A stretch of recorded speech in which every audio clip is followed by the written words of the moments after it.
రాష్ట్రంలో ఎన్నికల కమిషన్ అనేక మంది మీద వేటు వేసుకుంటూ వస్తుంది. మనందరికీ తెలుసు.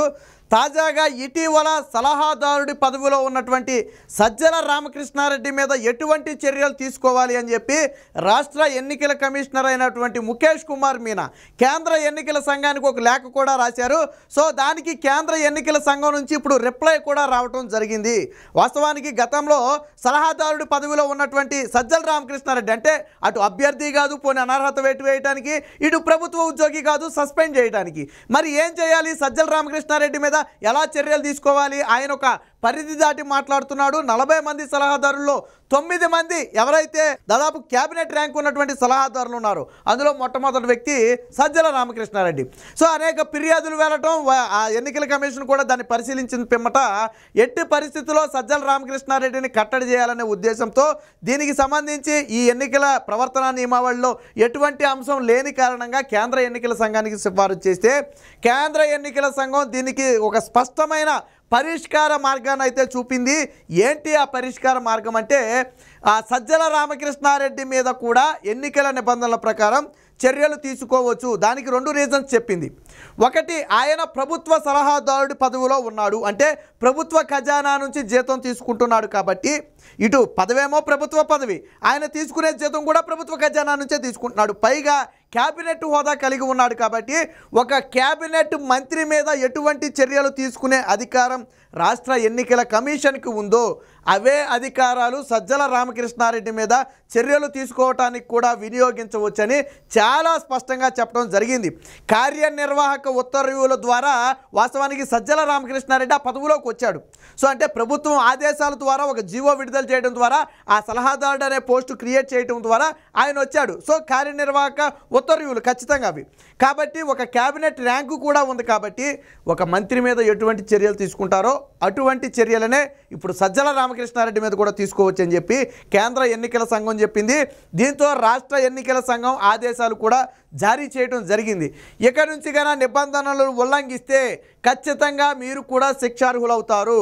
అవసరమైతే ఐపీసీ సెక్షన్ల కింద కేసులు కూడా నమోదు చేయబడతాయి. పరిమితి దాటితే అదుపులోకి కూడా తీసుకుని అరెస్టు చేయడం జరుగుతుందని చెప్పి చాలా స్పష్టంగా ఎన్నికల కమిషన్ అయితే తేల్చి చెప్పినట్టుగా తెలిసింది. దీంతో ఇప్పుడు సజ్జల రామకృష్ణారెడ్డి గొంతులో పచ్చి వెలకబడినట్టు అయింది. ఎందుకంటే ఇప్పుడు దాకా ఆయన ధైర్యం ఏంటి? నేను ప్రభుత్వ ఉద్యోగి కాదు, నన్ను సస్పెండ్ చేయలేరు, అలాగే నేను ఎన్నికల్లో పోటీ చేయట్లేదు కాబట్టి నన్ను అడ్డుకోలేరు అనే ఒక ధీమాతో తను ఏం మాట్లాడినా చెల్లొద్దు అనుకున్నాడు. అందులోనూ ఎన్నికల నియమావళి, ప్రవర్తన నియమావళి వల్ల ఈ సలహాదారుల గురించి ఏమి రాయిలా కాబట్టి నన్ను ఎవరు ఏం చేయలేరు అనుకున్నాడు. కానీ కేంద్ర ఎన్నికల సంఘం దీన్ని చాలా స్పష్టంగా పరిగణించింది. ఆల్రెడీ ఇక్కడ వచ్చినటువంటి ఫిర్యాదులు మొత్తాన్ని కూడా కేంద్ర ఎన్నికల సంఘానికి కూడా పంపడం జరిగింది. ఆ ఫిర్యాదులు పరిశీలించిన పిమ్మట ఒక రాజకీయ నాయకుడు మాట్లాడాల్సిన దానికంటే మించి మాట్లాడుతున్నాడని చెప్పి ఎన్నికల కమిషన్ కూడా ఒక అంచనాకు వచ్చింది. అందుకనే రాష్ట్ర ఎన్నికల అధికారి ముఖేష్ కుమార్ మీనా ఏం చేశాడు?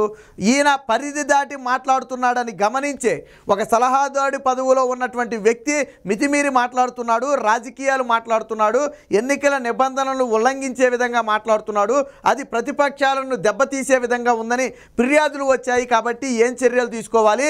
ఇదైతే వాస్తవం, ఆయన నిబంధనలు ఉల్లంఘించిన మాట అయితే వాస్తవం, కానీ ఏం చర్యలు తీసుకోవాలి అనేది కోరుతూ కేంద్ర ఎన్నికల సంఘానికి అయితే లేఖ రాసింది. సో దాని నుంచి వచ్చిన సమాధానంతో ఇప్పుడు సజ్జల రామకృష్ణారెడ్డికి కక్కలేక మింగలేక అన్నట్టుగా ఉంది. ఎందుకంటే ఏదైనా మాట్లాడదామంటేనా ఇప్పుడు నుంచి చర్యలు తీసుకుంటారు. సరే, గతం వరకు వచ్చిన ఫిర్యాదులను కాసేపు పక్కన పెడదాం.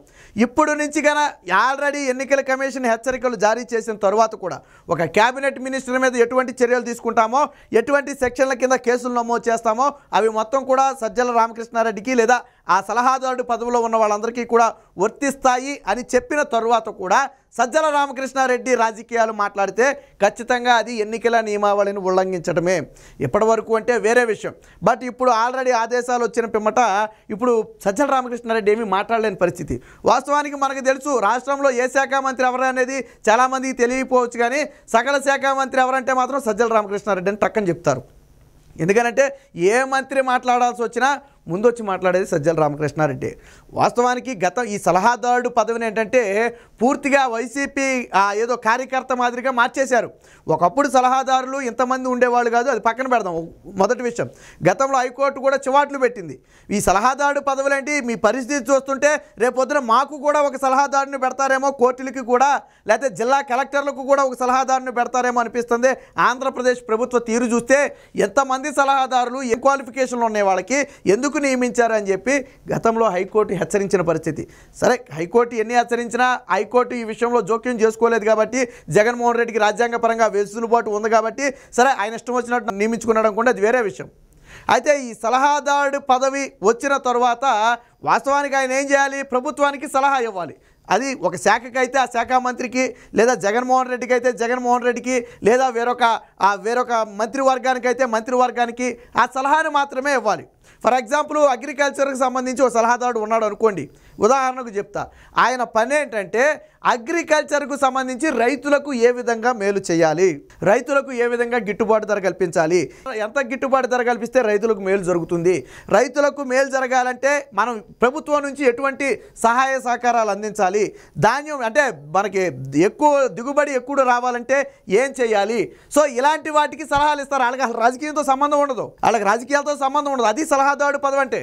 గతంలో ఎక్కువగా ఏంటంటే ఈ ఫైనాన్స్ డిపార్ట్మెంట్కి సాధారణంగా ఎక్కువ మంది సలహాదారులు ఉండేవాళ్ళు. అలాగే ఫారెన్ ఇన్వెస్ట్మెంట్లు తీసుకురావడానికి కూడా సలహాదారులు ఉండేవాళ్ళు. సో విదేశీ పెట్టుబడుల కోసం కొంతమంది సలహాలు ఇచ్చేవాళ్ళు.